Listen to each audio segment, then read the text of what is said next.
Rossiya va O'zbekiston mehnat migratsiyasi bo'yicha kelishuv imzoladi.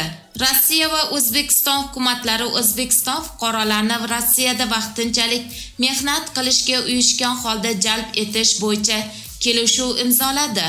Hujjat O'zbekiston prezidenti Shavkat Mirziyoyevning Moskvaga davlat tashrifi doirasida imzolandi. O'zbekiston va Rossiya hukumatlari shuningdek birgalikda migratsiya sohasida mutasaddi organlar vakolatxonalarini ta'sis etish bo'yicha ham kelishuv imzolandi. Bundan tashqari tomonlar sog'liqni saqlash, tibbiy ta'lim va fan sohasida, turizm sohasida o'zaro hamkorlik bo'yicha kelishuvlar imzoladilar.